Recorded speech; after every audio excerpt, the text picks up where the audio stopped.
আসসালামু আলাইকুম। বাংলাদেশে নির্বাচন হয়ে গেছে, নতুন সরকার গঠন করা হয়ে গেছে, নতুন সরকার চলে আসছে। লেবুর দাম কত?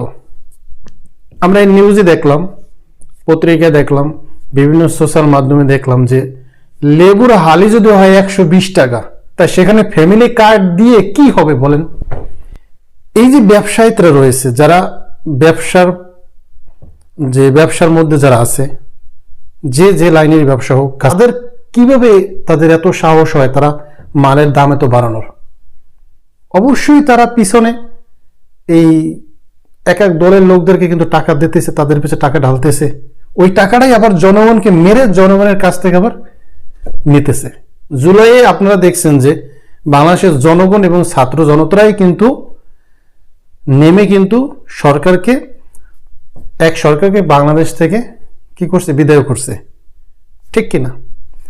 এখন অন্য সরকার আসার পরে যদি সাধারণ জনগণ কষ্ট করে এবং একতরফা হয়ে যায় আইন কানুন, নিজের দলের প্রতি এক আইন, অন্য লোকের প্রতি অন্য আইন, যে প্রধানমন্ত্রী হবে, যে এই মন্ত্রী পদে থাকবে, তাকে তো সকলকে তার সমান চোখে দেখতে হবে।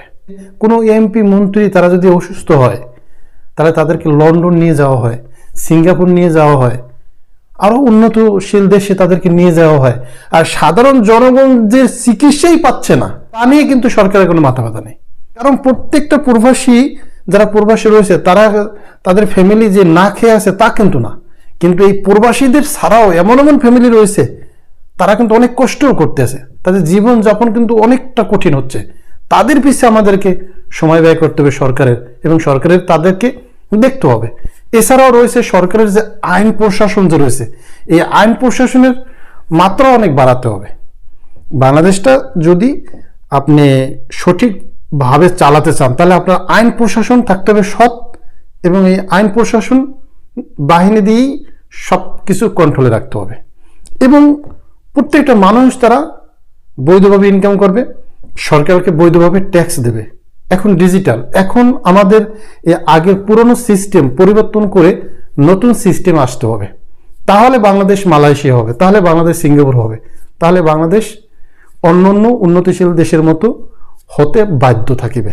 কারণ আমাদের দেশে এখন যদি আমরা প্রবাসীদেরকে প্রবাসী কার্ড দেওয়ার চিন্তা করতেছি, আমরা এই চিন্তাটা আমরা করি না যে একজন প্রবাসী যে যখন একটা থানায় যখন যায় একটা পুলিশ ক্লিয়ারেন্সের জন্য, তখন তার কাছে যে 5,000 টাকা চায়, এই 5,000 টাকা যে ওই ওসি বা দারোগা যে চাচ্ছে, তাকে আগে ধরতে হবে, তার পিছনে টাইট দিতে হবে। আজকে যে প্রবাসীরা পাসপোর্ট বানাবে, তারা বাংলাদেশ থেকে পাসপোর্ট নিয়ে আসবে, বা বাংলাদেশে বিভিন্ন জায়গায় যে পাসপোর্টগুলি রয়েছে যেখান থেকে তৈরি করা হয়, ঢাকা বলুন, বিভিন্ন জেলায় যেখানে হয়, এই বিভাগে গিয়ে যখন পাসপোর্ট মানুষ তৈরি করে রেনু করে, এটা যখন মেয়াদ বাড়ানো হয়, সেখানেও তাদের হয়রানি হতে হয়। এই হয়রানির রাস্তা বন্ধ করতে হবে। যদি আপনি 20,000 টাকা দেন, তাহলে আপনার পাসপোর্ট 3 দিনে বের হয়ে আসে। আর যদি আপনি টাকা না দেন, তাহলে 3 মাস, 6 মাস, 9 মাস আপনাকে ঘুরতে হয়। তাহলে এই রাস্তা আমাদের বন্ধ আগে করা উচিত না? প্রবাসীদের প্রবাসী কার্ড দেওয়ার আগে এই যারা প্রবাসে আসবে এবং আসতেছে এবং ভবিষ্যতে যারা আসবে, তাদেরকে এই যে হয়রানিটা না হতে হয়, এই সিস্টেমটা আগে চালু করা আমাদের জন্য জরুরি না, ঠিক কিনা? আমি মনে করি এটা আগে জরুরি। আজকে বাংলাদেশে বেকারের কোনো অভাব নেই। এই বেকারের চিন্তা আমরা না করে, যে বাংলাদেশে MA পাস করে, IA পাস করে, BA পাস করে অনেক ভাইরা কিন্তু কাজ পাচ্ছে না, তাদের কাজ নাই। এখন সরকারের উদ্দেশ্য কি থাকবে? এই বাংলাদেশে যত বেকার আছে, বেকার কর্মসংস্থান আছে, তাদের কর্মসংস্থান বাড়াতে হবে।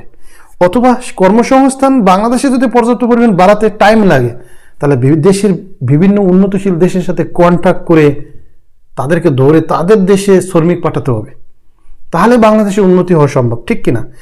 এবং এই কাজগুলো আমরা না করে আমরা কি করি? আমরা শুধু চিন্তা করি ফ্যামিলি কার্ড দেব, সেখানেও কিভাবে মানুষ ঘুষ খাবে।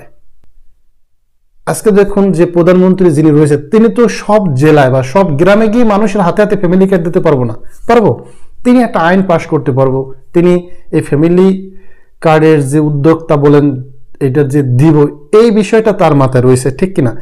আমাদেরকে এই বিষয়টা সবচেয়ে থেকে গুরুত্বপূর্ণ যে আমাদের প্রত্যেকটা যে জেলা রয়েছে, থানা রয়েছে, ইউনিয়ন রয়েছে, গ্রাম রয়েছে, মহল্লা রয়েছে, এই সমস্ত জায়গায় আগে আইনের যে প্রশাসন এটার যে পর্যাপ্ত পরিমাণ আছে কিনা এটা আগে নির্ণয় করতে হবে। পুরো বাংলাদেশটার প্রত্যেকটা থানার থেকে শুরু করে এই আইন প্রশাসন পর্যাপ্ত পরিমাণ আছে কিনা এটা আগে আমাদেরকে দেখতে হবে। কারণ পৃথিবীর যত দেশ রয়েছে আপনারা দেখবেন যে উন্নতিশীল যে দেশগুলি, ইউরোপ, আমেরিকা এবং অন্যান্য দেশ, এরা কিন্তু তারা ওই আইনের উপরেই কিন্তু ডিপেন্ড করে। তাদের আইন কিন্তু অনেক কঠিন, কঠিন থেকে কঠিনতম তাদের আইন।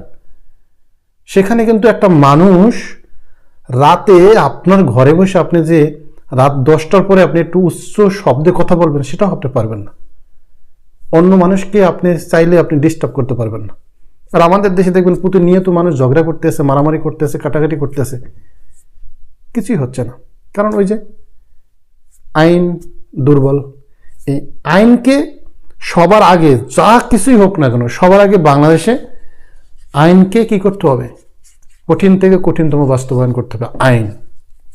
যদি আইন আপনার কঠিন না হয়, প্রত্যেকটা মানুষের জন্য সমান আইন এবং কঠিন থেকে কঠিনতম যদি না হয়, তাহলে কোনোদিনও বাংলাদেশে উন্নতি হওয়া সম্ভব না। আপনি একদিকে উন্নতি করবেন, আর একদিকে আপনি ধ্বংস হয়ে যাচ্ছেন। আপনি একদিকে ফ্যামিলি কার্ড দিতেছেন, আর একদিকে অন্য লোকরা না খেয়ে মরতেছে। একদিকে দেখবেন যাদের টাকা আছে, পয়সা আছে, যারা এমপি মন্ত্রী, তারা চিকিৎসা পাইতেছে ভালো, গরিবরা কোনো চিকিৎসাই পাচ্ছে না। একজন এমপি বলেন, মন্ত্রী বলেন, তাদের বেতন কত? লাখ টাকার নিচে, ঠিক কিনা? কিন্তু তারা যেভাবে চলে, তাদের ফ্যামিলি, তাদের ছেলে মেয়ে, তারা যেভাবে চলাফেরা করতেছে, এই টাকা তাদের কোথা থেকে আসে?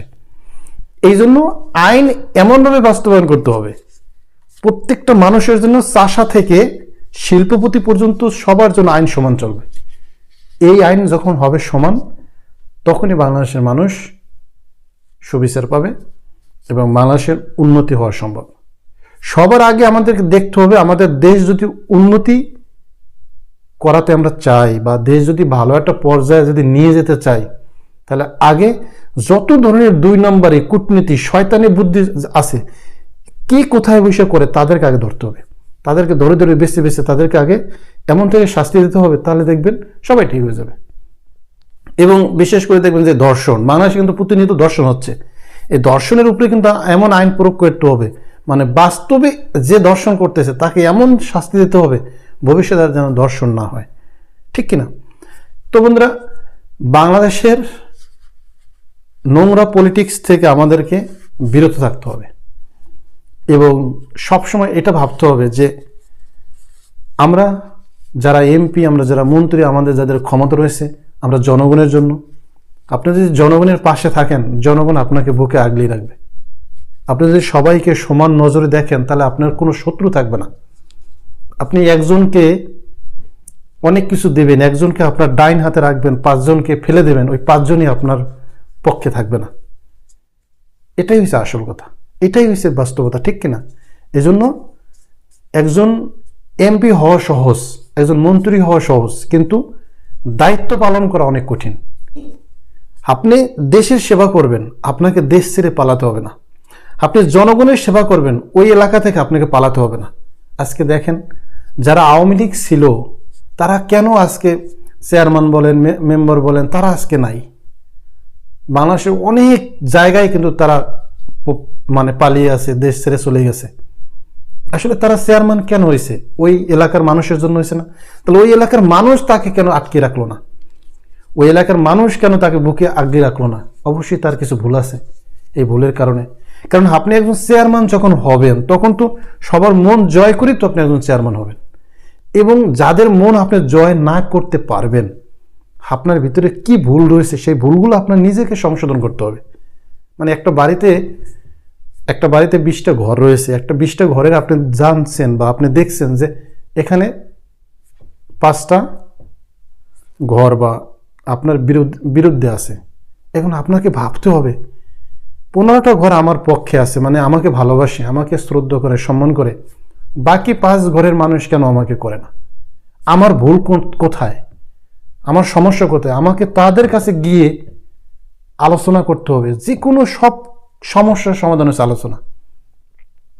আমরা মনে করি একজনের কাছে আমি ছোট হলেই আমি মনে হয় যে ছোট হয়ে গেছে, আমার মনে হয় সম্মান গেছে গা। না, আল্লাহ তাআলা আপনার সম্মান আরো বাড়িয়ে দেবে। তাহলে আপনাকে ভাবতে হবে যে আপনার এলাকায় কারা আপনার বিরোধিতা, কেন বিরোধিতা, তাদের সাথে আপনাকে এমনভাবে মিশতে হবে তারাই আপনাকে ধরে আগলিয়ে রাখবে, আপনাকে পালিয়ে থাকতে হবে না। তো আজকে আপনি 5 বছরের জন্য ক্ষমতায় মানে হালালভাবে খালি কামিয়ে টামিয়ে কোটি কোটি টাকা ব্যাংক ব্যালেন্স করে অন্য দল আসলে আপনি যে পালিয়ে চলে যাবেন, তাহলে আপনার কি দেশ সেবা হলো? তো বন্ধুরা, সবাই ভালো থাকবেন, সুস্থ থাকবেন। যদি ভিডিওটি ভালো লাগে অবশ্যই দেখবেন। আল্লাহ হাফিজ।